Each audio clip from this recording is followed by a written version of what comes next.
How many snaps did they run in the 14 personnel? That's only for us. 100% of the snaps.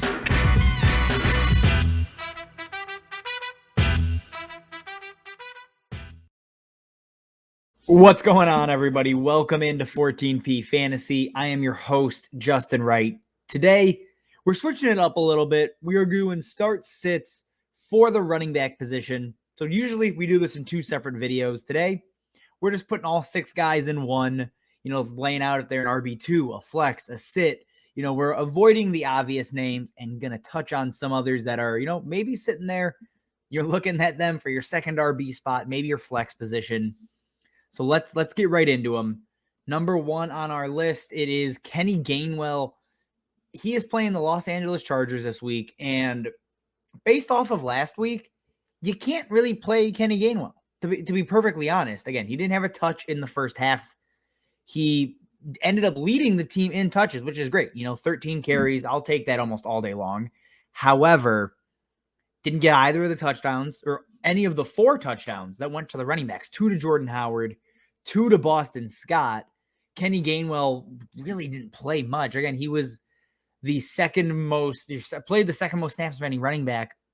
But even then, a lot of people, myself included, were expecting an uptick in touches, maybe, 40 to 50% of snaps at the most, and maybe, 15 to 20 touches. It didn't happen. And a lot of it could be, game flow related. They were up by $1 billion. They won by a ton. But also, Boston Scott looked good. Jordan Howard still effective in the red zone as he always is.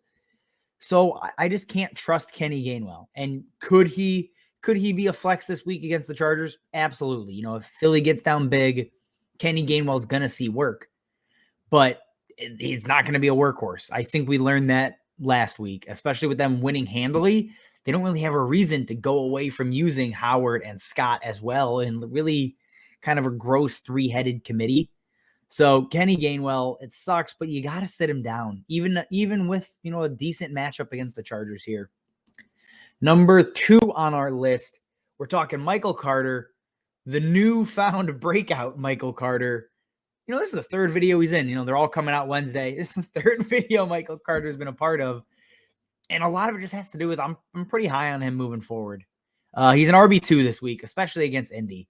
As long as Mike White's the starter, you have to play Michael Carter. Mike White had a average depth of target of under 5 yards. 14 targets to Michael Carter last week, 9 the previous week. You got to throw him out there just because he's really turned into a wide receiver with rushing upside. And at the running back position, that has a ton of value. There's a reason you always want to target PPR guys like Michael Carter, DeAndre Swift, guys that are, huge pass catching options that also see 10 to 15 carries maybe. Michael Carter is really the RB1 in New York now. 70% of snaps after the bye week in both games. Indy, the last 2 weeks, is a really difficult matchup, to be perfectly honest. I mean, they are a bottom 3 or 4 matchup for running backs. But the pass catching work should save Michael Carter. He's right around RB20, maybe a little bit higher depending on your scoring settings. Get Michael Carter into your lineups in week 9. All right, Khalil Herbert versus Pittsburgh. Another guy that really lines up as an RB2 based on workload. We know Damian Williams is hurt. He did not return. Khalil Herbert did get banged up, and, we didn't see Williams again. It was Ryan Nall, who, if you're a Bears fan like I am, is really a fullback. I mean, he's not technically a running back, to be perfectly honest. And the Bears want to use Khalil Herbert. They want to run the ball. He does get some pass catching work, and he's great on the ground. He has been absolutely electric. I mean, he's 15th, Pittsburgh is the 15th most difficult matchup for running backs the last 4 weeks. So middle of the road. Khalil Herbert's going to see 20 plus touches like he has the last 3 games. You got to play him. I mean, it's running backs war of attrition right now, and he's healthy and he's seeing a ton of work. Put Khalil Herbert into your lineups. If I'm picking between him and Michael Carter, I think I'm actually going to go Michael Carter there for the pass catching upside. I want the guy that's probably going to catch 5 to 8 passes compared to the guy that, has a chance to run for 100 and catch 1 to 2 passes.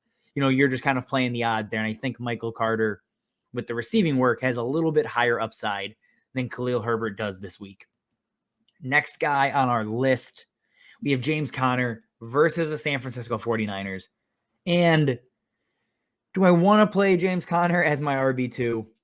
No, not really. I mean, we know what he is at this point in the season. He is touchdown reliant. With Derrick Henry out, James Conner might lead the NFL in rushing touchdowns. He has 8 touchdowns over his last 6 games. But if he does not score, he is useless. So he's a dangerous player, I mean, in that sense.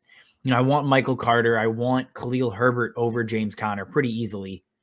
But if you're looking, and you're dealing with injuries or bye weeks or COVID or whatever else may be going on, you may have to throw him into your flex.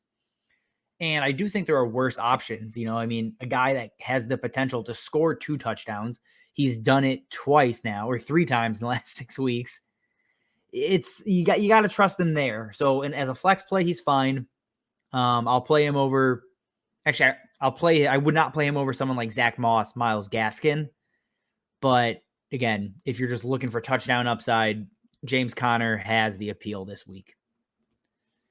And speak of the devil, Zack Moss against Jacksonville, another guy I think that comes in as a flex. He has receiving upside. He has some rushing upside. There's TD upside as well. But he's inconsistent. He's a low-end flex most likely. I mean, there's not someone I'm clamoring to get into my lineup. And Jacksonville, while on paper you hear the name Jacksonville Jaguars, terrible team, terrible defense. They're a bottom 8 matchup for running backs over the last month. That says a lot. On a points per game basis, they're allowing just around 20 points a game total to the running back position. And it doesn't seem like Zack Moss is going to dominate all of those touches. So if he doesn't score, you're probably looking at 10 to 12 points, which is fine in the flex. But man, if he does get into the end zone, he provides RB2 value. He becomes a great flex play. But, because he's so touchdown reliant, I really struggle saying, you have to play Zack Moss this week. I'd prefer not to, and if at all, I'm going to play him in my flex over anything else. And to close us out, we got Mike Davis versus the New Orleans Saints. And here's the thing. The snaps are there for Mike Davis. He's playing right around 60% of snaps. That has not changed. But Cordero Patterson is the upside running back here. He's the red zone back. He out catches Mike Davis most weeks as well, even though Mike Davis does get some receiving work here and there. I think 6 targets last week without Calvin Ridley. So that's notable. But even then, he's yet to top 15 points this year. He doesn't score touchdowns. He doesn't have explosive plays. If you wanted to cut Mike Davis, I get it. I really get it. I mean, he's not good. There's really no other way to put it. And you're going against New Orleans, 3rd most difficult matchup for running backs in the last month. It's just tough to trust him. If you want a guaranteed ceiling of like 12 points, he's most likely between 8 to 12 every week. You can play Mike Davis. You may be in that spot. But unless I am truly desperate, I do not see myself throwing Mike Davis into a single lineup this week. All right, guys, that is all we have. Subscribe to the YouTube. Drop start sit questions at running back. We'll have a wide receiver video coming out here shortly as well. So keep an eye out for that either Thursday or Friday. Follow me over on Twitter at Justin_14P. And, as always, guys, thanks for watching, and we will see you next time. How many snaps did they run in the 14 personnel? That's only for us. 100% of the snaps.